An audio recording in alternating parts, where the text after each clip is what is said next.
Sizin ýanyňyzdakini Tewraty tasdikleyici edip iňiren zadyma Kur'ana iman getirin. Onu ilkinci inkar eden siz bolmaň. Meniň ayetlerimi az baha behwide derek satmaň. Siz diňe menden gorkun. Siz bilip durkaňyz, hak bilen nähaqy gatışdyrmaň we haky gidlemäň. Ey İsrail oğulları, namazy berjaý edin, okaň, zekaty dogly berin, we ruku edýänler, egilýänler bilen ruku edin, egilin. Ey Yahudi alimleri, siz kitabı, Tewraty okap, hakykaty bilseňiz hem insanlara ýagşy işleri emredip, özüňizi bolsa unutýarsyňyzmy? Siz akyl ýetirjek dälmisiňiz? Sabr etmek we namazy berjaý etmek bilen Allah'dan kömek soraň. Taqiq, sabr we namaz Allah'dan gorkýanlardan beýlikler üçin uly, agyr işdir. Taqiq, olar Allah'dan gorkýanlar özleriniň Perwerdigärine gowuşjakdyklaryna we oňa dolanyp barjakdyklaryna anyk inanýarlar. Siz meniň size beren nygmatlarymy we sizi Musa peýgamberiň döwründe bütün äleme üstün eden wagtlarymy ýatlaň. Düşünürüş.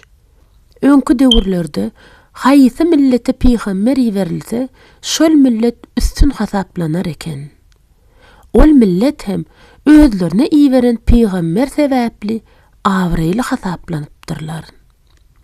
Ýöne olaryň Allah'nın öňündäki jogapkärçilikleri hem beýleklerden has uly bolupdyr. Siz hiç kimiň başga birine derek töleg bilmeýän, hiç kimden şepagat, kömek kabul edilmeýän, hiç kimden fidye, töleg puly alınmayan we hiç kime hiç ýeli ýardym edilmeýän günden gorkun. Düşünürüş. Şepagat bir adamyň günäsiniň geçilmesi üçin edilen haýyşdyr, kömekdir. Allah kıyamet gününde öz ıgtiyarı bilen islenlik bennesine başga birini şepagat etme hakyny berip bilýär. Biz size ýowuz azap, eziyet veren, erkek perdentlerinizi öldürüp, gyýyz perdentlerinizi diri goýan Firgawnyň adamlarından dol halas edipdik. Bu sizin üçin Perwerdigäriňizden gelen uly synagdy. Biz sizin üçin deňzi ýaryp, sizi halas et. Firgawnyň adamlaryny hem sizin gözüňiziň öňünde deňze gark edipdik. Biz Musa Tewraty bermek üçin 40 gece wadalaşypdyk. Soň siz onuň ýyzyndan özüňize zulm göläni Hudaý edindiňiz. Mundan soň hem sizin şükür etmeňiz üçin biz size bağışladyk. Sizin dogry ýoly tapmagyňyz üçin biz Musa kitaby, Tewraty we hak bilen batyly tapawutlandyrýan mucizalary beripdik. Musa öz kowmuna, ey kowmum, taqiq, siz göläni Hudaý edinmek bilen özüňize zulm etdiňiz. Indi siz öz yaradanyňyza toba edip, öz nefslerinizi erwet duýgularyňyzy öldüriň. Bu yaradanyňyzyň ýanynda siziň üçin iň haýyrlysydyr.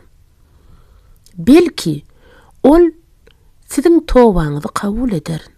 Taqiq, ol Allah tobalary kabul edýändir, rehim şepagatlydyr, diýdi. Siz, ey Musa, biz te Allah'ny äşkär görýänçäk, saňa hiç haçan iman getirjek diýen wagtyňyz gözüňiziň alnyna sizi ýyllarym urdy. Siziň şükür etmeňiz üçin ýyllarym urandan soň biz sizi täzeden dirildik.